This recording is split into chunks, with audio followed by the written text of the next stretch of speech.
Iyi ni radio BBC Gahuza Miryango.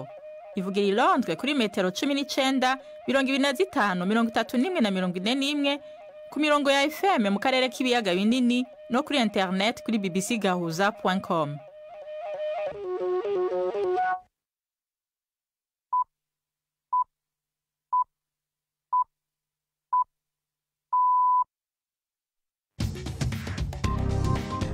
Ubu ni saa 10 n'igice ku isaha mpuzamakungu ya GMT, isaa 12 n'igice mu Rwanda no mu Burundi, muri kumwe na Nina Iradukunda.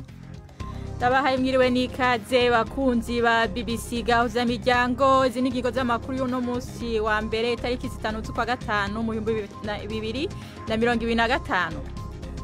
Sentare nkuru y'ishirahamwe mpuzamakungu ONU ifise ikicarira he yatekeje agaciro urubanza rwashingishijwe n'igihugu ca Sudani kiregera Emirazo z'ubumwe z'Abarabu zagirizwa gushigikira abagwanyi b'umugwi witwara gisirikare wa Rapid Support Forces mu ntambara y'abanyagihugu ibera muri Sudani. Mu Bubiligi abarundi barenga igihumbi bava mu bihugu bitandukanye vy'Iburaya bari bahuriye ejo i Buruseli mu muhigo wo kwatira abinjira mu rwego rw'abashingantahe mu batiwe harimwo n'abagore. Mu gisani kitamenyerewe inama nshingamateka y'u Burundi yejeje kwemeza amazina y'abakomiseri bashasha bagize umugwi w'igihugu ujejwe ivy'agatika kazina muntu CNDH mu gihe abahahora batari bwaheze ikiringo cabo. Tubafitiye n'ikiganiro c'inkino muri ibiganiro biyobowe na Mark niyo nkuru.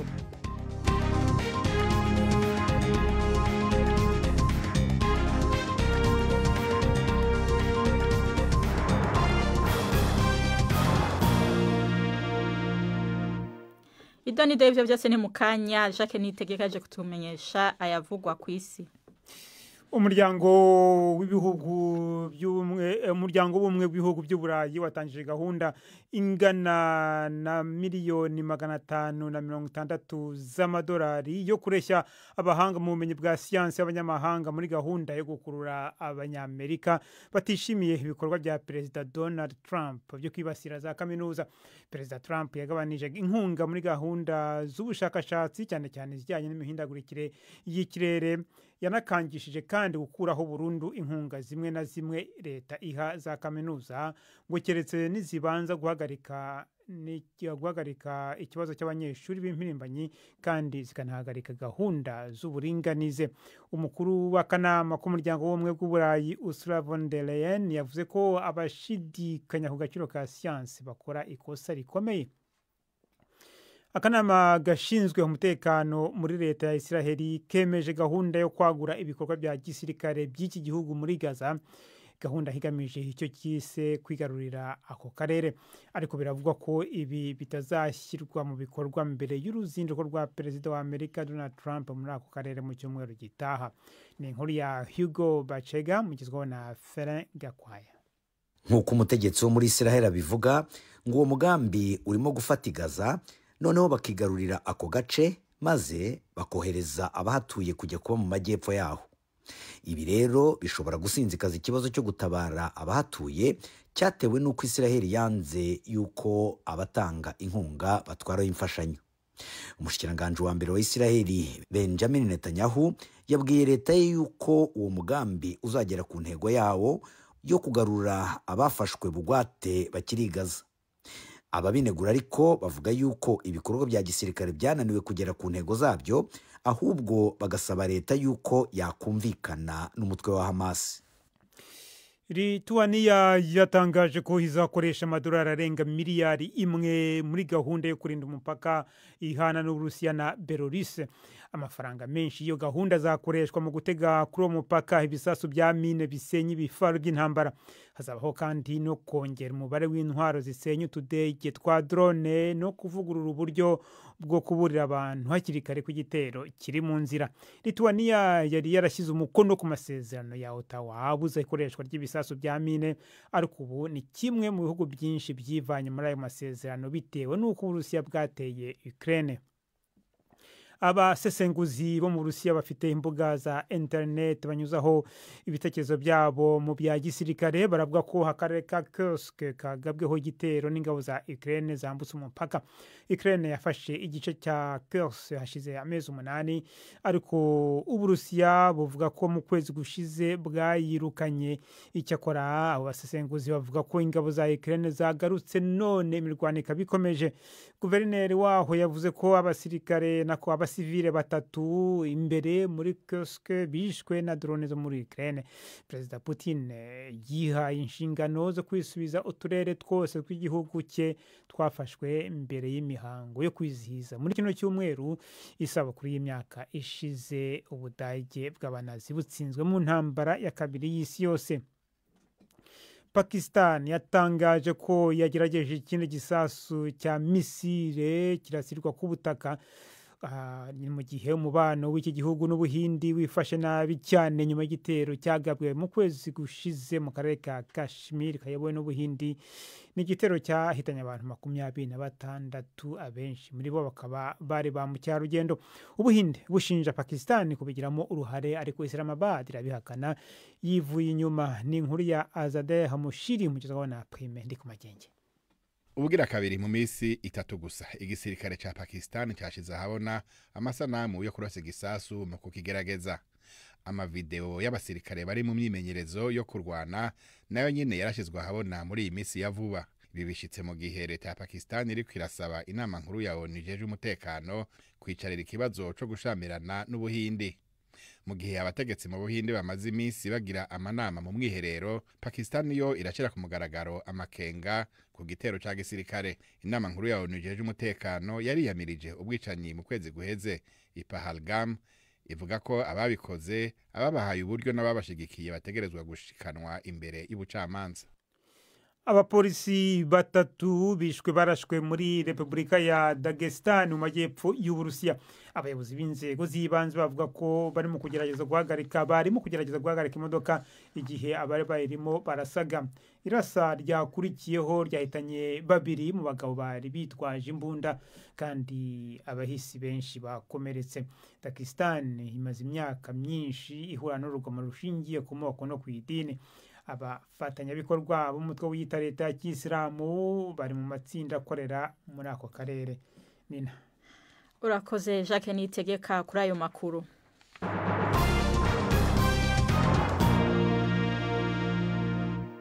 Amakuru ku buryo burambuye tuyahere ku mugabane wa Buraya. Sentare nkuru y'ishirahamwe mpuzamakungu ONU ifite icicaro Irahe yateteje agaciro urubanza rwashingishijwe n'igihugu ca Sudani kiregera Emirates Zunze Ubumwe z'Abarabu zagirizwa uruhara mw'ihonyabwoko. Ingingo yafashwe n'abacamanza bo muri sentare mpuzamakungu yerekeye ico gihugu co mu kigobe c'Abarabu bikekwa ko gishigikiye abagwanya b'umugwi witwara gisirikare wa Rapid Support Forces RSF umupfunyapfunyo mu ntambara y'abanyagihugu. Iyo ntambara imaze imyaka 2 yadutse hagati y'ingabo za leta ya Sudani zihangana n'iza RSF yatumye abantu barenga ibihumbi 10 bapfa, abarenga imiliyoni 12 bateshwa izabo n'abandi benshi bashikirwa n'amapfa. Ni inkuru ya Horigani Arirahe mushikirizwa na Prime ku magenge. Mu ngoro yitiriwe amahoro kure y'amahano ariko arabera muri Darfur, abacamanza bashitse ku ngingo y'uko urubanza Sudani yitwariyemo Emirates Zunze Ubumwe z'Abarabu rudashobora kubandanya kuko ico gihugu civanye mu ngingo yo mu masezerano yerekeye genocide. Ivyo bisigura ko kidashobora kwitwarirwa n'ibindi bihugu muri sentare mpuzamakungu y'ubutungane kubishobora kuba ivyaha vya genocide. Mu kwezi guheze Sudani yavuze yuko imfashanyo ya gisirikare y'amafaranga n'ibikoresho Emirates Zunze Ubumwe z'Abarabu ziha RSF vyatumye ishobora gutera abantu atari Abarabu na cane abamasalite muri Darfur. Emirates Zunze Ubumwe z'Abarabu zarahakanye zivuye inyuma ivyo zagirizwa, zivuga ko ari umukino wa politike n'umukenyuro ugayitse wo kwiyamamaza kwa Sudan mu kurondera gusamaza makungu ngo ntabone uko leta y'ico gihugu yo nyene yananiwe no kurangiza intambara. Urakoze Prime ku magenge. Tuje mu karere k'ibiyaga binini. Leta y'u Rwanda iravuga ko iri mu biganiro n'iya leta Zunze Ubumwe za Amerika ku mushinga wo kwakira abimukira birukanwa na Amerika. Minisitiri w'ububanyi n'amahanga Olivier Nduhungirehe watangaje inkuru ntiyavuze igihe ibi bizabera, ariko ngo ibiganiro birakomeje.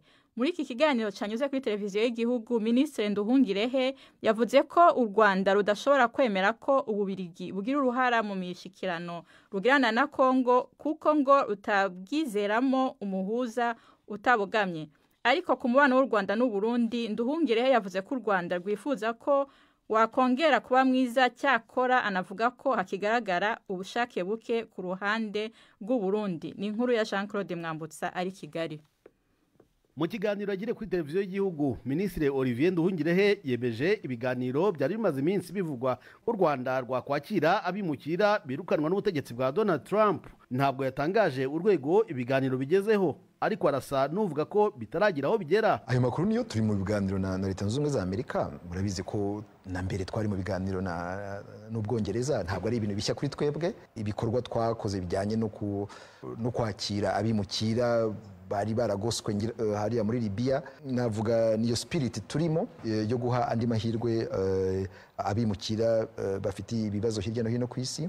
Rero turi mu biganiro na Leta Zunze Ubumwe za Amerika, ntabwo birarangira ku buryo twavuga yuko bizagenda ukunuko. Biracyari mu ntangiriro ko turimo turaganira kuri icyo kibazo cy'abimukira. Abajijwe ku mubano w'iki gihugu n'Ububirigi niba wakongera kubyutswa, Minisitiri Nduhungirehe yavuze ko hari ibindi bishishikaje igihugu cye nk'umutekano muke mu karere. Avuga ko igihe cy'ibibazo by'Ububirigi kitaragera, ku kuba Ububirigi bwakwiyongera ku bihugu biri kugerageza guhuza impande zihanganye. Minisitiri Nduhungirehe avuga ko u Rwanda rudashobora kwemera ko iki gihugu cyarukolonije cyagira uruhare mu biganiro birureba. Ko numvise ko ngo bashaka kugira uruhare muri ibi biganiro, nta ruhare bagomba kugira muri ibi biganiro turimo, kubera ko bagaragaje ko badashobora kwizerwa mu kutagira uruhande babogamiyemo, kuko bigaragara ko babogamiye ku ruhande rwa Kinshasa. Naho ku maherezo y'umubano n'igihugu gituranye cy'u Burundi, uyu mutegetsi yavuze ko igihugu cye cyiteguye kongera kubyutsa uyu mubano, nubwo avuga ko hari ibiganiro byakomeje kubaho nk'ibyo mu nzego z'umutekano. Minisitiri Nduhungirehe yavuze ko byose bidindizwa n'imvugo z'umukuru w'igihugu cy'u Burundi. Avuga ko akomeje gutunga agatoki igihugu cy'u Rwanda. Inzego z'umutekano zihaganira, ndetse na Minisitiri w'Ububanyi n'Amahanga, buryo duhuye turaganira, kandi twese tuba twumva ko tugomba gukemura ikibazo. Ariko ikibazo tugira nuko rimwe na rimwe Perezida w'u Burundi atanga ikiganiro mu bitangazamakuru mpuzamahanga ashinja u Rwanda imvugo twatwemeranyijweho hagati y'impande zombi ko zagabanuka. Iyo uvuze ngo u Rwanda rushaka gutera u Burundi, ntabwo bishingiye kuri n'abarundi ubwabo barabizi. Ikintu kigera wenda umubano uzongera ugaruke. Ku kibazo cy'ibiganiro ndetse n'abahuza benshi bari mu kibazo cy'uburasirazuba bwa Kongo, Olivier Nduhungirehe avuga ko kuba ari benshi ntacyo bizatwara. Avuga ko byaba ibiganiro bibera muri Qatar, ibivugwa muri Leta Zunze Ubumwe za Amerika, ndetse n'iby'imiryango y'akarere nka SADC na East African Community, byose ngo biruzuzanya kandi ngo buri ruhande rufite icyo rwongeye muri ibi biganiro. Jean-Claude Mwambutsa, BBC Gahuzamiryango, i Kigali. Urakoze Jean-Claude Mwambutsa. Aya makuru tuyabandanize mu gihugu cy'Ububirigi, aho abarundi barenga igihumbi bava mu bihugu bitandukanye vya Buraya bari bahuriye mu mugigwa wo kwatira abinjira mu rwego rw'abashingantahe rumwe mu nzego za kera mu Burundi rwari rujejwe gutunganyiriza abatase guca imanza no kunywanisha abadahuza. Mu batiwe ejo harimwo abagabo cyo kimwe n'abagore, mu gihe abagore badakunze kuboneka muri uwo mugigwa. Muri urwo rwego bose barahiriye kuba abashingantahe. Mugenzi wacu Alain Majesté Barenga yakurikiranye mu mugigwa adutegurira inkuru ikurikira. Ndarahiye ko nazohemuka kwibanga ry'abashingantahe, zokwama ntunganiriza abanyituye, ibanga ndaryemeye, ninarimena yazomena inda. Iyo ndahiro ni y'abashingantahe 12 bagizwe n'abagabo 6 n'abagore 6 barahira kugira binjire mu rwego rw'abashingantahe Buruseli mu Bubiligi. Ni ndahiro yakurikiwe n'umurisho w'ingoma uhayagiza intahe.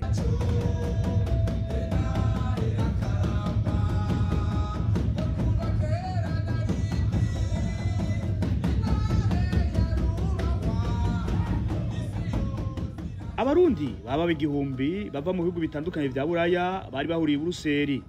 muri uwo mugwiga wo kwatira abinjira mu rwego rumwe mu rwego rwa kera mu Burundi rwari rujeje kuzuriza abatase kunywanisha no gukomeza ubumwe.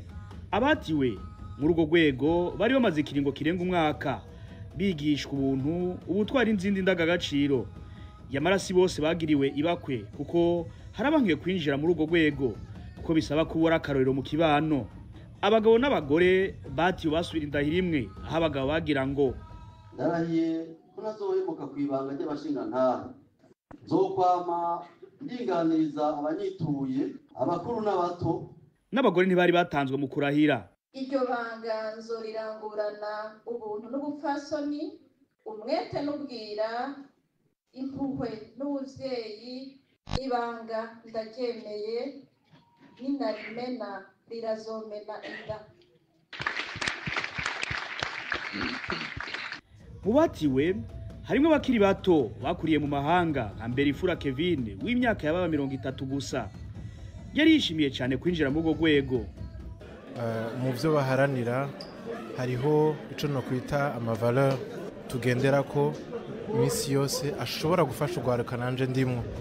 Nayo kubavuga ko urwo rwego umukenyeza bwinjiramo ari kurenga karimbi, Januari hasaba ushimike yarahejeje kwatigwa avyamirira kure. Abana bavuka bangana, umukenyeza nawe arafise uburenganzira bwo guseruka agatatura amatati, agahanura, akumvikanisha abantu baba baratase. Nta mukenyezi nta mugabo, twese abana bavuka bangana. Nashatse kumenya ico urwo rwego abashingana ruzomara ku mugabane wa Buraya, maze mbaza Mani Akiza Rongino ari mu barongoye urwo rwego. Rero kwatira umushinga ntahe ngaha nukwerekana yuko akaranga ku Burundi tukagendera tukabonwamwo, nico gituma naho tuba usanga intwaro itwizera kuruta abandi bantu bava mu bindi bihugu vya Afrika. Abarongoye urwego rw'abashinga ntahe ku mugabane wa Buraya bakabatumenyesheje ko bagiye kwitura ikigo mpuzamakungu UNESCO kugira ubushinga ntahe bwandikwe mu mutungo kama ukwiye gukingirwa ku isi, patrimoine immatériel de l'UNESCO mu rurimi rw'igifaransa nk'uko ingoma z'u Burundi zanditswe. I Buruseli mu Bubiligi, Alain Majesté Barenga. Urakoze Ale Majesté Barenga. Ubu ni saa 11:46 mu studio za BBC London. Ni saa 11:42 nyene mu Rwanda no mu Burundi. Amakuru yacu arabandanya inyuma y'akaruhuko gato. BBC gahuza miryango i Bukavu ni kuri FM 102.2. Dusubire mu karere k'ibiyaga binini. Umurinzi w'umunyapolitike wo muri Uganda atavuga rumwe n'ubutegetsi Bobi Wine yagirijwe ubusuma bukomeye inyuma y'iminsi mikeya umugaba mukuru w'ingabo avuze ko yamushimuse. Umushingwamanza wa Edi Mutwe yavuze ko uwaburanira yaborejwe igufa. Imigwi y'abaharanira agateka kazina muntu imaze igihe kirekire irega abategetsi ko bahahaza abagwanya ubutegetsi cyane cyane mu gihe c'amatora. Ni inkuru ya Wirose muva mu ijwi rya Siriake muhawe nayo. Abajejwe umutekano muri Uganda bagerageje kunyegeza no kwankira ibimenyesha makuru kumubona mu gihe bari bamuzanye muri sentare. Ariko amavideo yerekanye uwo yahora acungera Bobi Wine atabirato yambaye kandi atambuka bigoranye. Abamuburanira bavuga ko yakubiswe umubiri wose akaba yaracometswe ko umuyaga nkuba igihe ari mu gasho ka gisirikare. Mu ndwi iheze umuhungu wa Perezida Museveni Jenerali Muhoozi Kainerugaba yashize ubutumwa ku mbuga hwaniro avuga ko ari wafunze Edi Mutwe. Uwo mukuru wa gisirikare yavuze ko yamowe kandi ko ategekanya kumushahura. Ntibishoboka ko koba ari uguhurirana gusa kuba amatora yo muri Uganda ategekanijwe mu mezi make ari imbere. Urakoze Siriake muhawe nayo. Unaho n'umwanya w'ikiganiro c'inkino mushikirizwa na Yves Bucyana.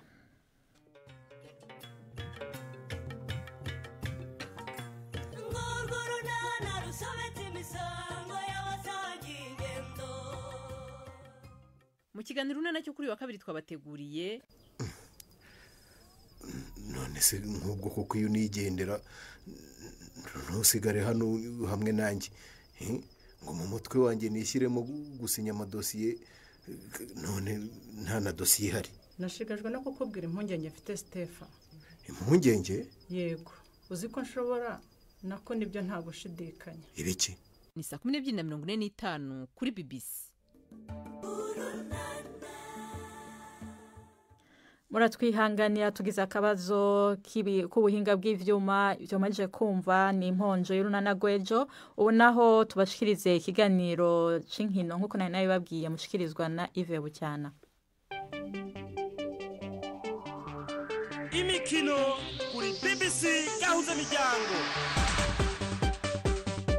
Umugoroba mwiza mwese abateze amatwi BBC amakuru y'imikino ndayahera mu Rwanda. APR FC ku munsi w'ejo ku cyumweru niyo yegukanye igikombe cy'amahoro itsinze ikipe ya Rayon Sport ku mukino wa nyuma ibitego 2-0. bivuze ko APR FC yahise ibona itike yo kuzahagararira u Rwanda mu mikino y'igikombe cya Afurika cy'ishyirahamwe rya ruhago CAF kizwi nka Confederation.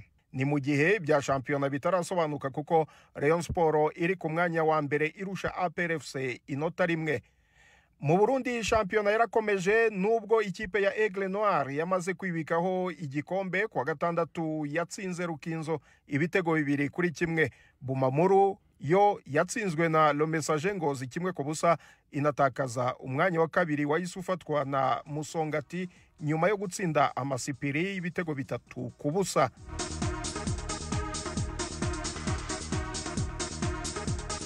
Tugiye ku mugabane w'Uburayi mu Bwongereza inkuru iri kuvugwa cyane ni y'umukinnyi myugariro wo ku ruhande rw'iburyo wa Liverpool n'ikipe y'igihugu Trent Alexander-Arnold watangaje ko azava muri Liverpool shampiyona irangiye. Uyu musore w'imyaka 26 uri muri iyi kipe kuva afite imyaka 6 afite amasezerano azarangira ku itariki 30 z'ukwezi kwa gatandatu akazahita yerekeza mu ikipe ya Real Madrid. Alexander-Arnold yatangaje ku mbuga nkoranyambaga ati nyuma y'imyaka 20 muri Liverpool ubu igihe kirageze kugira ngo nemeze ko ngiye kugenda shampiyona irangiye, ariko avuga ko ari icyemezo kitoroshye. Alexander-Arnold ni umwe mu bakinnyi batatu bazwi cyane muri Liverpool amasezerano yabo azarangirana n'iyi shampiyona, ariko mu gihe Mohamed Salah na Virgil van Dijk basinyanye amasezerano mashya na Liverpool mu byumweru bishize, Alexander-Arnold we yiyemeje kuva muri iyo kipe. Yavukiye mu mujyi wa Liverpool akaba amaze gukinira Liverpool imikino 352 anatsinda ibitego 23 kuva yatangira gukina muri 2016. Yafashije gutwara igikombe cya Premier League muri shampiyona iyobowe na Arne Slot ndetse anegukana Premier League Liverpool ubwo yayoborwaga na Jurgen Klopp muri 2019-2020. Ibindi bikombe yibitseho ni Champions League ya 2018-2019, igikombe cya FA cya 2022 kombe hamwe n'ibikombe 2 bya Carabao. Hanze y'Ubwongereza mu gihugu cy'Ubudage kapiteni w'Ubwongereza Harry Kane noneho byarangiye yegukanye igikombe cye cya mbere nyuma y'imyaka myinshi ategereje.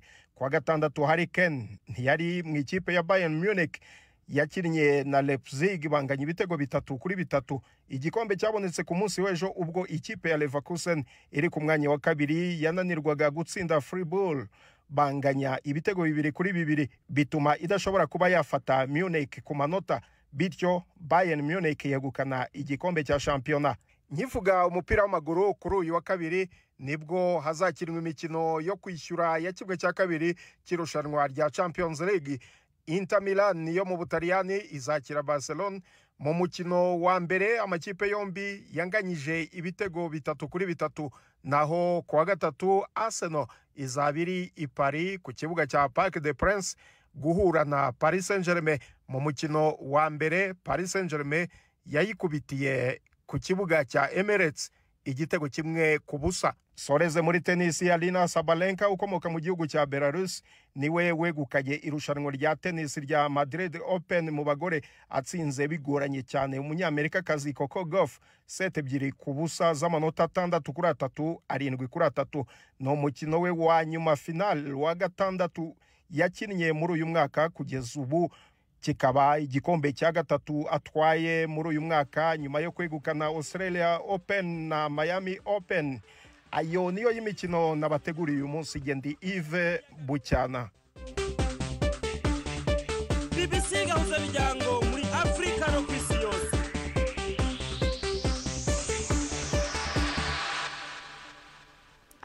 urakoze Ive Bucyana. Amakuru yacu kandi tuyabandanyirize mu Burundi. Igisagara ca Rumonge ni kamwe mu burerebuke bw'u Burundi burangwamo umuco w'igiswahili. Uretse ko igiswahili kiyavugwa cyane, hakaba n'ingenzi nyinshi zihahurira zivuye mu bihugu nka Republika ya Demokarasi ya Kongo na Tanzania. Umuco w'igiswahili werekanwa kandi n'ubwinshi bw'imigwi y'abakenyezi batamba imbyino zizwi nka kaswida canke tarabu. Jidasi Nkundimpundu yaragendeye abakenyezi bahuriye mu mugwi wa Mahoro Club igihe bariko baritegura maze adutegurira inkuru ikurikira.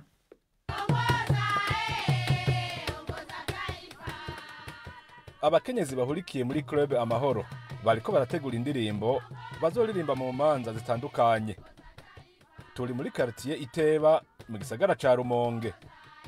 Nubwo ari imbyino ziri mu mudiho y'igiswahili, bararirimba no ku buzima bw'igihugu canke ku kibano, ariko ahanini bashimikira ku muco wabo.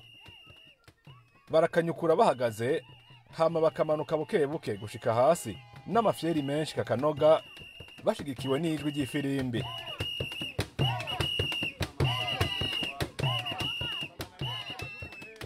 Umudiho witwa Musondo Ngoma. Mariamu, umwe mu barongoye abandi, arasigura ico arico. Msondo ni burudani.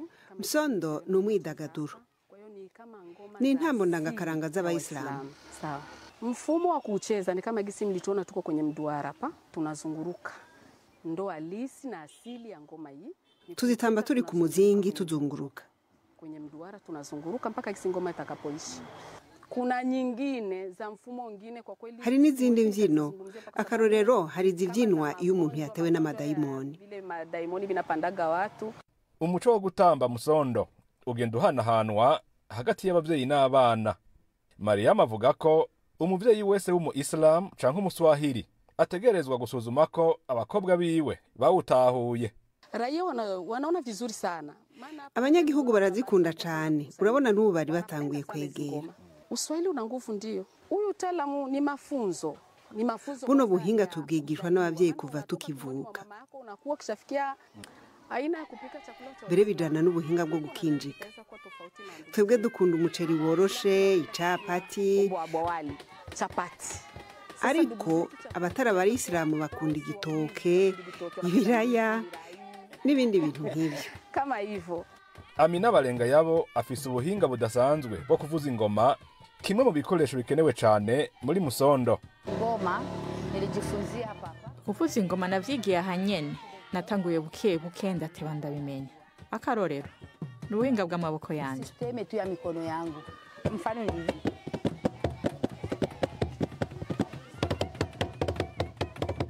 Ndio mfano kama tu mwezi na nusu. Nko mu kwezi n'igice uba wabimenya. Urumviriza ingene ururimbo ruriko ruragenda ugaca utahura ingene uvuza. Mimi nikifanya hivi vitu vitakuwa fresh. Abakenyezi batamba Musondo Ngoma mu Rumonge basa n'abariko bariha ikibanza kidasanzwe, haba mu nkino z'umupira w'amaguru, mu manza zitandukanye canke mu mahuriro y'inzego z'igihugu. Basigaye batumirwa kugira bateramisha abantu. Saprosi Burundi ryigisha igiswahili rikagira n'amashami mu ntara zitandukanye, ni rimwe mu mashirahamwe akunda kwikora kuri mwene iyo migwi. Izidori Habonimana alirongoye yabwiye BBC Gahoza Miryango ico bayikundira. Tumenyereye iyindi miziki barazana ibyuma vy'ikizungu, ariko bo ni ngoma ikozwe mu rushato naho gafirimbi. Ukabona rero umuntu w'umupfasoni w'umugore ariko avuza ingoma, bikajana n'ifirimbi, bikajana n'intambo yabo.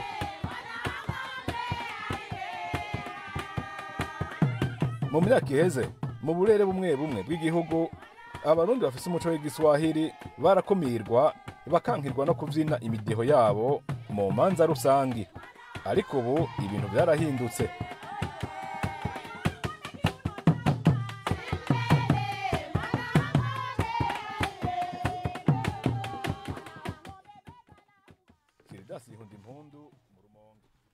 Urakoze Jidasi Nkundimpundu. Uyu ni inkuru twabasubiriyemo.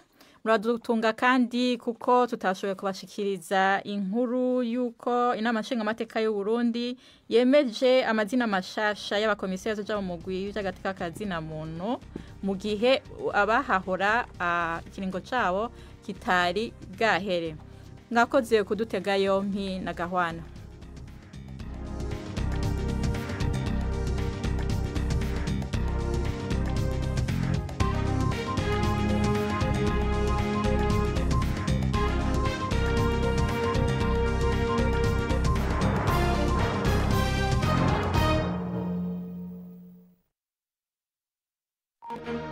Thank you.